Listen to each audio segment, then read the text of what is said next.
পবিত্র কোরআন মাজিদে যে নবী আছে ওই নবী কখনো রক্ত মাংসে গড়া মানুষ নয়। যেই ব্যক্তি নিজের নিজ তত্ত্ব, আত্মতত্ত্ব, জীবন দর্শন, জীবন বিধান জানে না, এই ব্যক্তি মাস্টার হলেও আদর্শ না, এমপি হলেও আদর্শ এমপি না, ওই ভিসি হলো আদর্শ ভিসি না, স্বামী হলো আদর্শ স্বামী না, জামাই হলো আদর্শ জামাই না। ওই কোনো জায়গায় তার নিজের আদর্শ ঠিক রাখতে পারবে না, তার নিজ তত্ত্ব জানা নাই। আমি এই জন্য বলছি, সে ভিসি হোক, সে ডিন হোক, সে এমপি হোক, মন্ত্রী হোক, সে প্রিন্সিপাল হোক, ভাইস প্রিন্সিপাল হোক, তার আত্মতত্ত্ব জানা না থাকলে ওই জঘন্যতম মূর্খ। 27 নম্বর প্রিন্সিপাল হয়েছে মুসলমান। মাদ্রাসা বানাইছে ওরা, মাদ্রাসার সিলেবাস তৈরি করছে ওরা, মাদ্রাসার বই পুস্তক রচনা করছে ওরা, মাদ্রাসার শিক্ষক নিয়োগ দিয়েছে ব্রিটিশরা, প্রিন্সিপালই করছে ব্রিটিশরা। মুসলমানের উপকারের জন্য?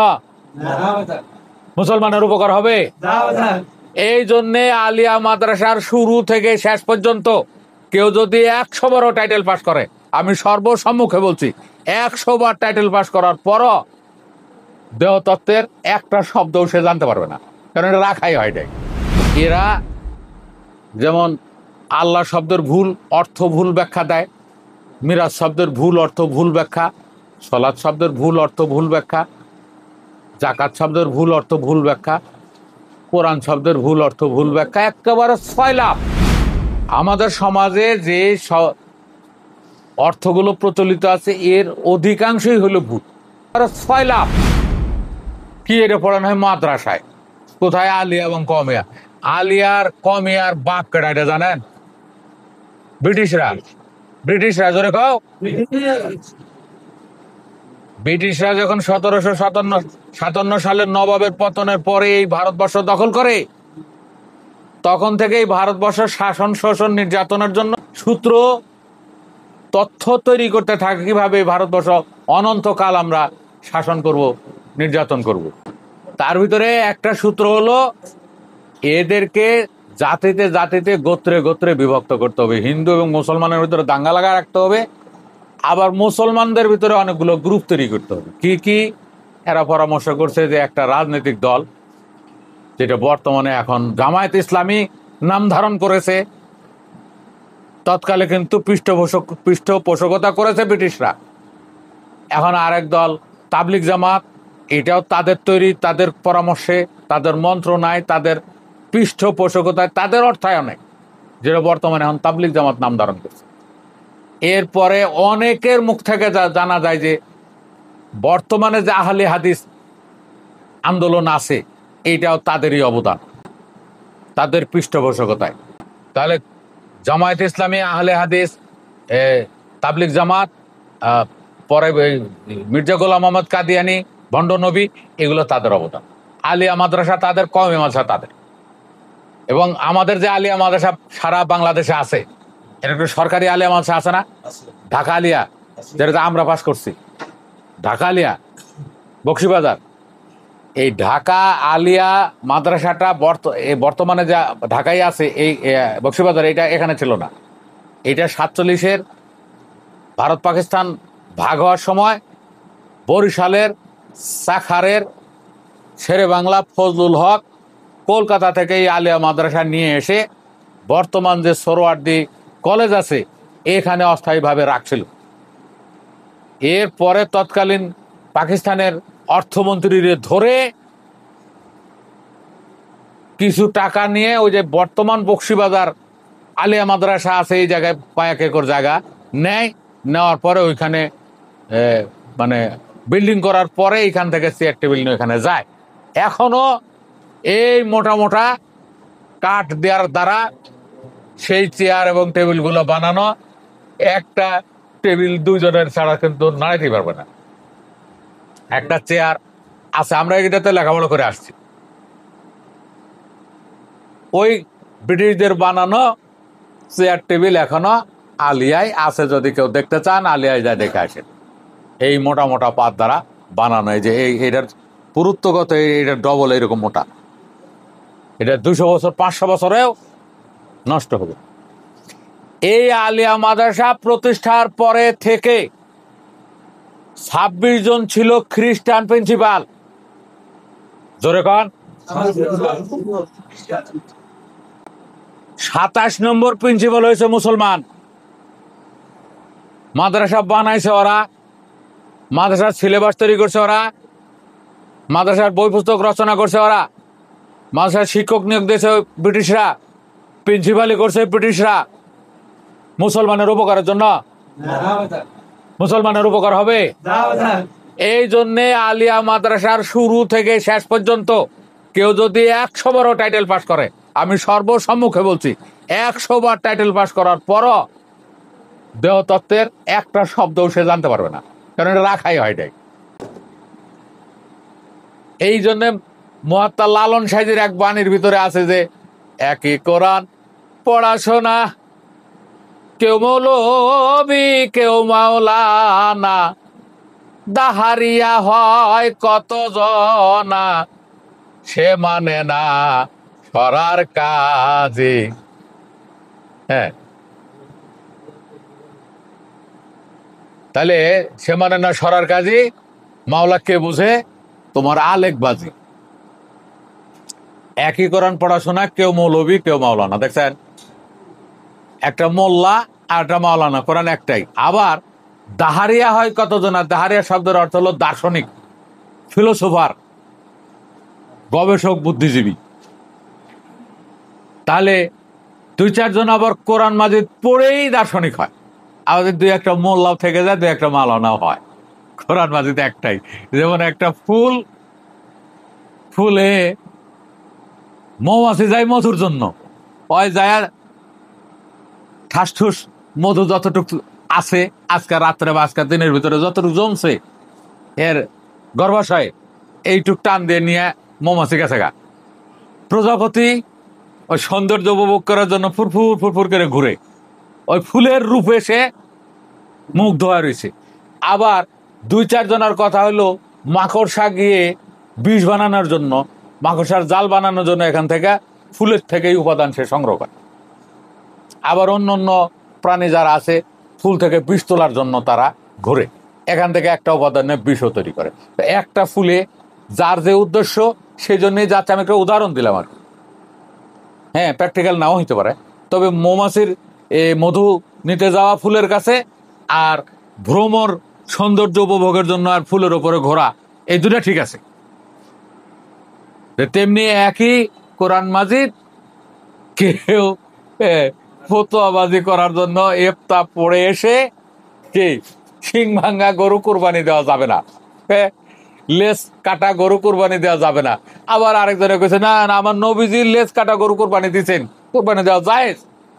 এই যে এরা পাগলামি শুরু করছে আহলে হাদিসরা। আবার 2-4 জন কইতেছে যে হাদিস ছাড়া কোরআন বোঝা যাবে না। কোরআন মাজিদে কোথাও লেখা আছে যে হাদিস ছাড়া কোরআন বোঝা যাবে না? কোরআন মাজিদ হলে এই দেহের পঠন পাঠন একটি ধর্মগ্রন্থ।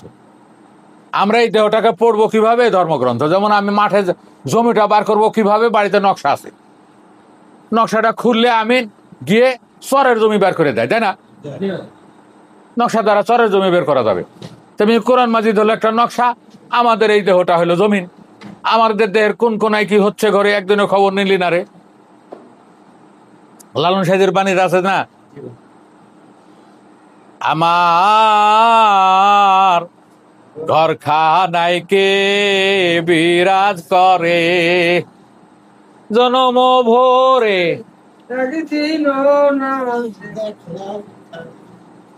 দেখলাম তারে, আমার ঘরখানায় কে বিরাজ করে। তাহলে আমার এই ঘরে কে আসে কে যায়? হ্যাঁ, তারপরে আরেকটা গানের ভিতরে আছে, খাঁচার ভিতরে অচিন পাখি কেমনে আসে যায়। তো আমার এই দেহের ভিতরে অচিন পাখি বলতে গেলে আগে মানুষে বলতো শ্বাস, না শেখা শ্বাস হলো অচিন পাখি, এরকমই বলে ফকির পাড়ার লালন ফকির চুলালা জটালারা। দুনিয়ার ভিতরে খারাপ চুলালা জটালা যারা আছে, ওই যে খালি ওই এই যে কালামিয়া ভালো, এর চুল থাকলেও ওই ভালো। এ ছাড়া চুলালা জটালা কোনো শালা জ্ঞান রাখে না। একদম ক্যামেরার সামনে আমি ভিডিওর সামনে বলছি, যার জ্ঞান আছে ও শালা চুল রাখবে কে? চুল যে একটা ঝামেলা, মহিলারা জানে যে চুল রাখা কত কঠিন। এটা কয়বার সাবান দেওয়া লাগে, কয়বার এটা আঁচড়ানো লাগে, কয়বার এটা বান্ধা লাগে, খোপা করা লাগে, ক্লিপ লাগান লাগে, এটা ঝামেলা না? কোন ভদ্র মানুষ, কোন সভ্য মানুষ, বুদ্ধিমান মানুষের ঝামেলা রাখে? তারপরে যারা দাড়ি রাখছে, লম্বা দাড়ি হলে ঝামেলা আছে, দুর্গন্ধ হয়, দাড়ির ভিতরে খুশকি হয়। যেমন আমার ডাক্তারে নিষেধ করছে আপনি দাড়ি রাখেন না, দাড়ি রাখলে পরে খুশকি হয়। এ না, আমার যত ঘন কাটা যায়। দাড়ি রাখা একটা ঝামেলা, কিন্তু রাখে। আবার অনেকে বালা সিমটা, ওগুলা তো কথাই নেই, বালা সিমটা, তালা গলায় ঝুলা রাখে, চেন, লাল শালু। আমার যে এখানে আছে মজনু মিয়া, লাল শালু ছিল আগে, পরে আমার এখানে আসার পরে আমি কইছি তোমার লাল শালু হলো ডেয়ারিং সিগনাল, ডেঞ্জারাস সিগনাল। কি লাল ফ্ল্যাগ উড়ালে ট্রেন থেমে যায়, তাই না? লাল ফ্ল্যাগ উড়াবে 3.5 দিন, ডেয়ারিং আমার কাছে কেউ আসো না, রজও চলবে যে 3.5 দিন, ওই কদিন লাল বাতি জ্বালায় রাখবে আর লাল নিশান উড়ায় রাখবে ঘরে বাড়িতে। এছাড়া আর আগে পরে কোনো লাল সিগন্যাল চলবে না, ঠিক আছে? না যায় না পড়ছে লাল শালু দীর্ঘদিন পরে, আবার এখানে আসার পরে যে কালো এখন বানাইছে, ঠিক আছে? তাহলে আমাদের এই উপমহাদেশ কানা হওয়ার কারণটা কি? লালন সাইজের বাণীতে আছে এসব দেখি কানার হাট বাজার।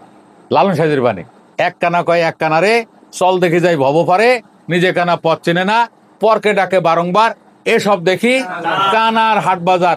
বেদ বিধির পর শাস্ত্র কানা, আর এক কানা মন আমার। এটা লালন সাইজের বাণী। আর বলন কাজীর বাণী একটা আছে, পাগল দেখি পাগলের মাস্টার, পাগল দেখি পাগলের মাস্টার, ছেঁড়া তার সব জোড়া দিয়ে বাজাই বসে ট্রানজিস্টার। পাগল দেখি পাগলের মাস্টার। পুরা দেশটা এমন ভাবে পাগলা বানায় দিল এ আলিয়া মাদ্রাসা, যে আলিয়া মাদ্রাসায় 100 বার কেউ যদি টাইটেল পাস করে, দেহতত্ত্বের একটা শব্দ পাবে না, উপকারী কিছু পাবে না, শুধু বিতর্ক আর বিতর্ক আর বিতর্ক। আহলে হাদিসের এই আকিদা আর আহলে সুন্নতের আকিদার পার্থক্য গুলা লিখো। কাদিয়ানী জামাত এবং আহলে সুন্নতুল জামাতের আকিদার পার্থক্য গুলা লেখো। কাদিয়ানীদের সালাত আর হলো আহলে সুন্নতের সালাতের ভিতরে কি কি পার্থক্য আছে সেগুলা লেখো। এইরকম ভাবে শুধু এক দল আরেক দলের বিরুদ্ধে লেলিয়ে দিয়ে সমাজটাকে বিভক্ত করা হয়েছে। দীর্ঘদিন ধরে এই কার্যক্রম চলে আসছে। আমরা বহু আগে, আমি 2013 সালে একটা বড় আর্টিকেলের ভিতরে বলছি যে রাষ্ট্রীয়ভাবে জঙ্গি চাষ নির্মূল কঠিন। এই যে রূপকথার চর্চা রাষ্ট্রীয়ভাবে করা হচ্ছে আমাদের এই উপমহাদেশে, ইভেন এই যে জুমার খুতবা যে দেওয়া হয়, জুমার খুতবা, এই জুমার খুতবাতে কারবালা উপন্যাস কাহিনী প্রচার করা হয়। কারবালা উপন্যাসের কাহিনী এই প্রতি জুমার খুতবায় কোন জায়গাটুক দেখেন লেখা আছে, আল হাসান ওয়াল হুসাইন সাইদা শাবাবি ফি আহলিল জান্নাহ ওয়াল ফাতেমাতু সাইদাতুন নিসাই ফি আহলিল জান্নাহ। এটা কিন্তু প্রতি জুমায় পাঠ করে বাংলাদেশের প্রত্যন্ত অঞ্চলের সকল মসজিদ। এটা কিন্তু সেই কারবালা উপন্যাসের খণ্ডাংশ। হাসান হোসেন হবে স্বর্গের সর্দার, স্বর্গের নেতা, নায়ক। যুবকদের নেতা হবে হাসান আর হুসাইন, আর যুবকদের নেত্রী, যুবতীদের নেত্রী হবে মা ফাতেমা। ছেলেরা হবে নায়ক, মা হবে নায়িকা। ঠিক আছে, মিলছে এটা? যেমন শেখ মুজিব হলো বাবা, আর আমাদের নেত্রী শেখ হাসিনা হলো মা। ঠিক হাসান হোসেন হলো যুবকদের নেতা, আর ফাতেমা হলো যুবকদের নেত্রী। কারবালা উপন্যাসের কাহিনী আমাদের মসজিদে মসজিদে খুতবা আকারে পড়ানো হয় সারা জীবন। কেমন হলো? কেমন হচ্ছে? তাহলে আমরা বাংলা একটা উপন্যাসে 2 লাইন পড়াই, জ্বলে উঠবো, এমন জ্বলা জ্বলবো। বাংলা উপন্যাস পড়েন যাবো না, কারবালা উপন্যাস পড়েন যাবো, খুতবা আকারে ওটা বলা যাবে, সানি খুতবার ভিতরে নেওয়া যাবে। সানি খুতবা মানে দ্বিতীয় খুতবা, প্রথম খুতবা না। সানি খুতবা মানে ফিক্স। প্রথম খুতবাটা আওয়াল খুতবা বা প্রথম আলোচনাটা হবে মৌখিক, যে যা পারে বললো, কিন্তু সানি খুতবাটা ফিক্স। বাংলাদেশের সকল মসজিদে ওই অংশটুকু পড়া লাগবে, দ্বিতীয় খুতবাটা দেওয়া লাগবে। ওই দ্বিতীয় খুতবার অংশ কিন্তু এটা। আমি যে এতকাল ধরে বলি যে এইটা হলো কারবালা উপন্যাসের অংশ, মুখস্থ করায় আমাদের মসজিদগুলো, কোনো ইফেক্ট হয়েছে? কোনো ইফেক্টই তো দেখিনি, কারো কানেই পৌঁছে না। খুব সাবধান। এইভাবে ব্রিটিশদের ফর্মুলায় মাদ্রাসা তৈরি করে আমাদের উপমহাদেশের সমাজটাকে ধ্বংস করা হচ্ছে। সমাজে উশৃঙ্খলতা, সমাজে কি এই জঙ্গি তৎপরতা, উগ্র তৎপরতা, এগুলো বাড়ানো হচ্ছে পরিকল্পিতভাবে। এটা আমি এই বিষয়টা একদম শেষের দিকে নিয়ে আসি। সেটা হলো 1600 সালের প্রথম দিকে ইউরোপের রেনেসা হয়েছে, শুনছেন কিনা? কজনে শুনছেন? হাত তোলেন, হাত তোলেন।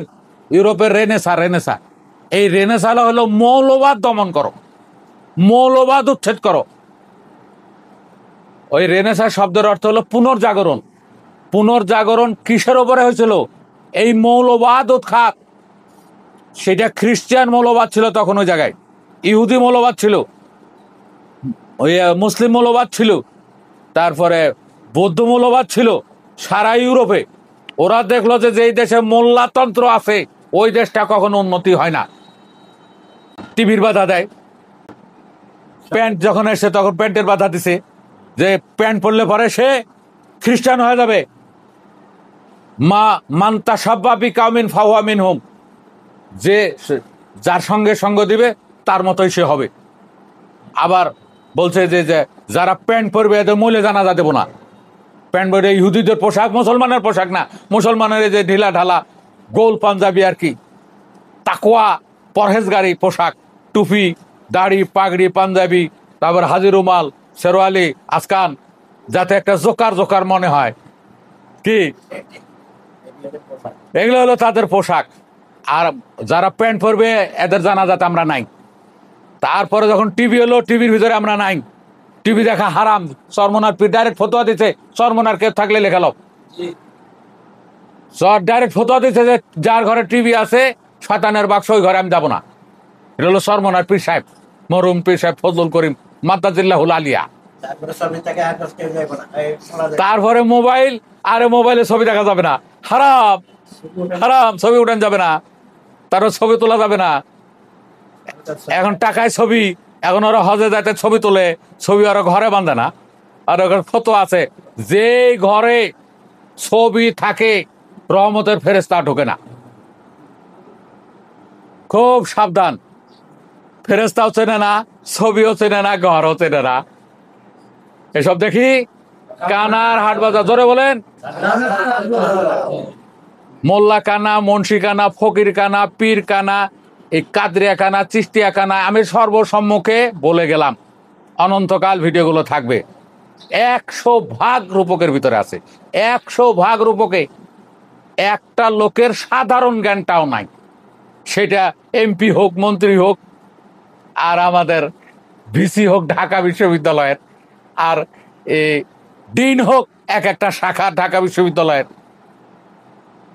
এরা হলো পৃথিবীর ভিতরে সবচেয়ে নিকৃষ্ট মানের মূর্খ। ঢাকা বিশ্ববিদ্যালয়ের ভিসি, তারপরে এই বাংলা একাডেমির মহাপরিচালক, নিকৃষ্ট মানের মূর্খ। মন থাকবে, বাংলাদেশের ভিতরে আমি ছাড়া বলার লোক নাই। জানেন জানেন যেই ব্যক্তি ওই মোটরসাইকেল অপারেট করতে পারে, কম্পিউটার অপারেট করতে পারে, ল্যাপটপ অপারেট করতে পারে, ওগুলো সিস্টেম জানে, মহাকাশে রকেট পাঠায়, এখান থেকে রকেট স্টেশন তৈরি করে মহাকাশে, ওই ব্যক্তি তার নিজের দেহ সম্পর্কে জানে না। নিজের অপারেটিং সিস্টেম সে জানে না, যে নিজের দেহটা কিভাবে খুলবো, মন জ্ঞান আত্মাকে কিভাবে আমি আলাদা করব, কিভাবে এদের বৈশিষ্ট্যগুলো আমরা নির্ণয় করব, দেহ আত্মা মন জ্ঞানকে কিভাবে আমরা চিনব, এগুলো সম্পর্কে তাদের কোনো ধারণা নাই। আর যেই ব্যক্তি নিজের নিজ তত্ত্ব, আত্মতত্ত্ব, জীবন দর্শন, জীবন বিধান জানে না, এই ব্যক্তি মাস্টার হলেও আদর্শ না, এমপি হলেও আদর্শ এমপি না, ওই ভিসি হলো আদর্শ ভিসি না, স্বামী হলো আদর্শ স্বামী না, জামাই হলো আদর্শ জামাই না। ওই কোনো জায়গায় তার নিজের আদর্শ ঠিক রাখতে পারবে না, তার নিজ তত্ত্ব জানা নাই। আমি এই জন্য বলছি, সে ভিসি হোক, সে ডিন হোক, সে এমপি হোক, মন্ত্রী হোক, সে প্রিন্সিপাল হোক, ভাইস প্রিন্সিপাল হোক, তার আত্মতত্ত্ব জানা না থাকলে ওই জঘন্যতম মূর্খ, ওই নিকৃষ্ট মূর্খ। ওই একাডেমিক জ্ঞান এমএ পাস করছে, পিএইচডি করছে, আরো 10টা দেশ ঘুরে আসছে, বিশ্বের বড় বড় ইউনিভার্সিটি পড়ে আসছে, এগুলো 16 আনা বোয়া, যাই নিজের শুক্র নিয়ন্ত্রণ করতে পারে না, যাই নিজের দেহ আত্মা মনগান সম্পর্কে জানে না, যার আত্মা সম্পর্কে জানা নাই যে আমার আত্মাটা কোত্থেকে এলো, বাবার কাছ থেকে এসছে না মার কাছ থেকে এসছে, মনটা কিভাবে তৈরি হয়েছে, মন বড় না আত্মা বড় না দেহ বড়, দেহ আত্মার কয় বছরের বড়, মন জ্ঞানের কয় বছরের বড়। আমি এগুলো যে বহন করি, আমার এই গাড়িটা কি আমার, এই গাড়িটা কি আমার? পরের জায়গা ঘর বানায় আমি রই, আমি তো এই ঘরের মালিক নই। দেখেন অনেকের নাক ফোড়ানো কান ফোড়ানো, এই গাড়িটা আমার না, আমি এখানকার ভাড়াটিয়া, 70 বছরে এই গাড়িটা ভাড়া নিয়েছে, এই গাড়িটার অর্ধেক হলো বাপের অর্ধেক হলো মায়ের, এটা আমার কোনো অংশ এই জায়গায় নেই। বাপের আর মায়ের দুটা অংশ দ্বারা তৈরি, বাপের চার্চিস মায়ের চার্চিস, এই গাড়িটা এই চ্যাসেসটা, এর ভিতরে আমি একটা মন নিয়ে বসবাস করতেছি, গাড়িটা ভাড়া নিছি। এই ভাড়া গাড়ির কেউ রং করতে পারবে নতুন না মালিকে করবে? ভাড়া বাড়ির রং ভাড়াটে করতে পারবে?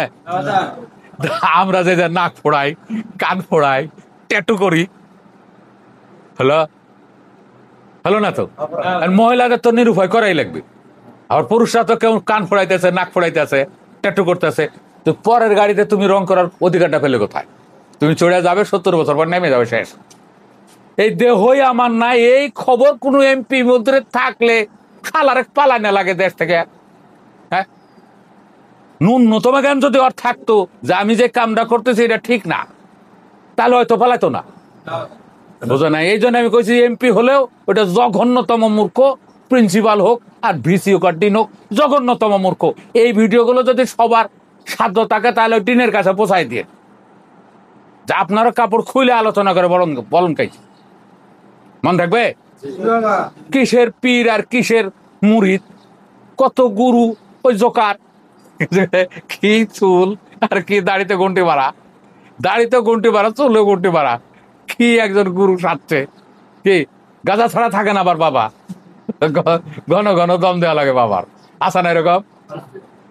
কি সাধক সিদ্ধি খাই সাধুরা, আমি সাধু সিদ্ধি খাই, হলো এরা হলো জঘন্যতম মূর্খ, আত্মদর্শন আত্মতত্ত্ব কিছুই জানে না, ভুম ভোলানাথ। লালন সাইজি বলছে যে গাজায় দম চড়িয়ে মনা বোমকালি আর বলিস না, গাজায় দম চড়িয়ে মনা বোমকালি আর বলিস না।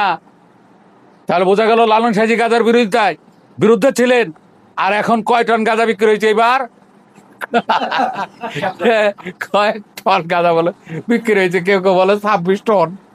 এই একটা টিভি টক শোয়ে শোনা গেছে যে 26 টন গাঁজা বিক্রি হয়েছে, হয়তো এটা সঠিক না, 26 মন হইতে পারে। কি গাঁজার একটা অভয়ারণ্য করে দিছে, গাঁজা না খেলে কোনো চর্চাই হয় না, শরীরই গরম হয় না, এরকম। আমরা ছিলাম সেই, কেন আমরা এই কুপথে গেলাম, কেন আমরা বিপথে গেলাম, এটা ছিল ব্রিটিশদের সূক্ষ্ম কারচুপি, এটা ছিল ব্রিটিশদের সূক্ষ্ম চক্রান্ত। তার ফলে আজকে আলিয়া কমিয়া আলাদা, আজকে তাবলিগ জামাত আলাদা, কেউ কাউরে দেখতে পারে না, কেউ কারো মানতে পারে না। আলিয়া কমিয়া তাবলিগ জামাত, জামায়াত ইসলামী, আহলে হাদিস বটমলেস বাস্কেট, তলাহীন ঝুরি। এর সঙ্গে কাদরিয়া, চিশতিয়া, নকশবন্দিয়া, মুজাদ্দিদিয়া, তরিকাবাদ যারা আছে সব বটমলেস বাস্কেট। সেটা ভান্ডারি বাবা হোক, আট্রসি বাবা হোক, সরমনার বাবা হোক, যারা আছে সবগুলো বটমলেস বাস্কেট। কারণ এরা চিশতিয়া, তার গুরুকে অমুক, তার গুরুকে অমুক, তার গুরুকে অমুক, তার গুরু আবু বকর, তার গুরুকে নবী, নবী তো মানুষ না, তাহলে বুয়া পুরা সিলসিলাই ভুয়া। চিশতিয়া, কাদরিয়া তার গুরুকে অমুক অমুক অমুক অমুক যায়, তার গুরু হলো আবু বকর, তার গুরু হলো নবী। পুরাটাই ভুয়া। ভুয়া হলো সাজরা নামা। এটা করছে ওয়ান টাইম, এক রাতে বসে। আমার ওই আধ্যাত্মিক সূত্রাবলী নামে একটা বই আছে, ওই বইটার ভিতরে কিভাবে সাজরা তৈরি করতে হয় সূত্রগুলো বর্ণনা করা আছে। এক রাতে সাজরা তৈরি করবে। আমি যদি বলি যে তোমরা কালকে নতুন নতুন এই উপদল তৈরি করে এটার সাজরা নামা বানায় নিয়ে আসবা, পঞ্চম শ্রেণীর ছেলে মেয়ে সবাই কালকে বানায় নিয়ে আসবে। যদি এখন থেকে যদি 56 জন বা 60 জন যাওয়া লাগে 25 বছরে একটা সিঁড়ি, তাহলে 1500 বছরে 4 15 60 জন পর্যন্ত পীর বানায় সাজরা নতুন করে আমার পঞ্চম শ্রেণীর ষষ্ঠ শ্রেণীর ছেলে মেয়েরা বানায় না দিতে পারবে। এইটা ঝুলা রেখে সাজরার কোনা দিয়ে পানি খেলে কি সব রোগ ভালো হয়ে যায়? সাজরায় যে নামগুলো আছে সবগুলো আউলিয়া ওলি, এদের নাম যে মুখস্থ করবে, যে পাঠ করবে, ও স্বর্গে চলে যাবে। আছে না এরকম ভাওতাবাজি? এটা পুরাটাই ভুয়া, 100% ভুয়া, 100% ভুয়া। পবিত্র কোরআন মাজিদে যে নবী আছে, ওই নবী কখনো রক্ত মাংসে গড়া মানুষ নয়, মানুষ নয়। এইটা হলো মানব দেহের একটি সত্তা, যেটা আমরা প্রাথমিক দিকে আলোচনা করেছি। সেটা মানব দেহে বিদ্যমান, মানুষের বিদ্যমান বিষয়বস্তু ও ইন্দ্রিয়াদির মধ্যে একটা সত্তা মাত্র। সে কিভাবে কাদরিয়ার গুরু হয়, সে কিভাবে চিশতিয়ার গুরু হয়, কাদরিয়া, চিশতিয়া, নকশবন্দিয়া, মুজাদ্দিদিয়া, এই উপদলগুলো আমাদের এই উপমহাদেশে চলে কিভাবে, আর মূর্খরা মুরিদ হয় কিভাবে, আর পীরেরা মুরিদ করে কিভাবে, আমরা কেন গেলাম আর কেন যাই? আপনারা যারা যারা মারা খাইছেন আর মারা খায়েন না, ভাই ভাতিজা আত্মীয় স্বজন যারা আছে, তাদেরকে নিষেধ করেন যে আপনারা আর কোনো তরিকায় কোনো শালার কাছে দাড়ি দেখে আর চুলের ঘুন্টি দেখে মুরিদ হইন না। ওর কাছে আছেই ওইটুকু কি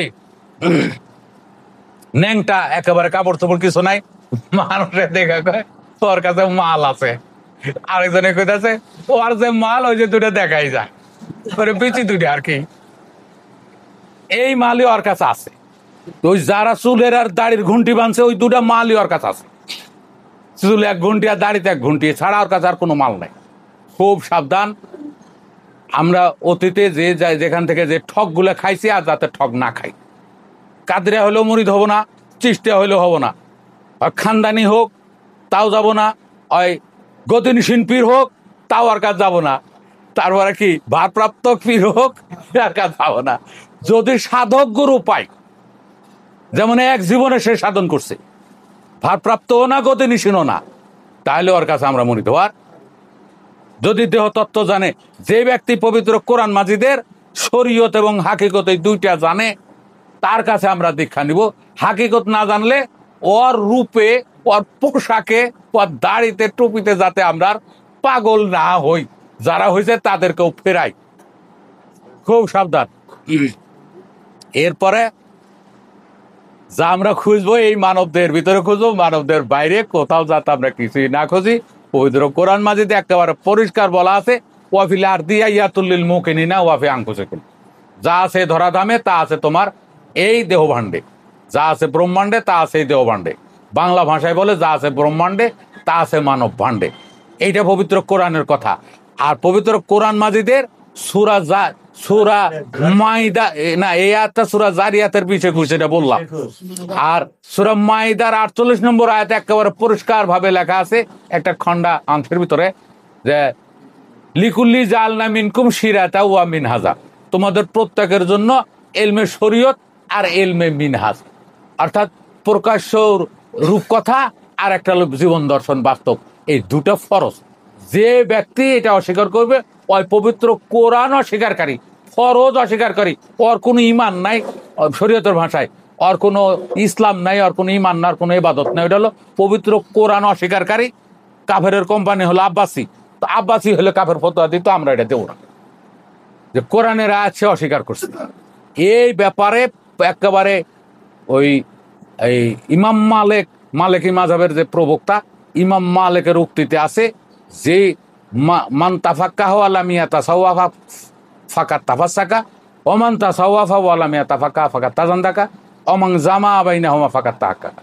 যে ব্যক্তি শুধু এলমে শরীয়ত শেখে আর এলমে মিনহাজ শেখে না, ওইটা হলো পাপী। যত বড়ই ঘুন্টিওয়ালা হোক, যত বড়ই দাড়িওয়ালা হোক, যত বড়ই পাগড়িওয়ালা হোক, যত বড়ই ওয়াইজিন হোক, যত বড়ই মাদ্রাসার প্রিন্সিপাল হোক, এটা পাপি। মোটা তাজা দেহ, একবারে পাঙ্গাসের মতো গর্দানটা, ওইটা পাপি। আর সারা শরীর কিন্তু নরকের কীট। ওই নরকে এখনই আছে, আর মরার আগে ওই নরকে আছে। আর যে ব্যক্তি শুধু এলমে তাসাউফ শেখে আর এলমে শরীয়ত শেখে না, ব্যাখ্যা জানে না, শুধু তাসাউফ জীবন দর্শনটা বলবে, জীবন দর্শনের শিষ্ণ জনি এই শব্দগুলো বলা যাবে? তাহলে আর রূপক দরকার। যে পীর চুলালা, জটালা, ঘুন্টিয়ালা, চিমটালা, এরা যদি শুধু হাকিকতটা জানে আর শরীয়ত রূপকে বলতে না জানে, তাহলে ওর ধর্মহীন হয়, নাস্তিক। আর যে ব্যক্তি এলমে শরীয়ত, এলমে হাকিকত রূপকে বলতে পারে, আবার বাস্তবও দেখাই দিতে পারে, ওইটা হলো জ্ঞানী। দেখবে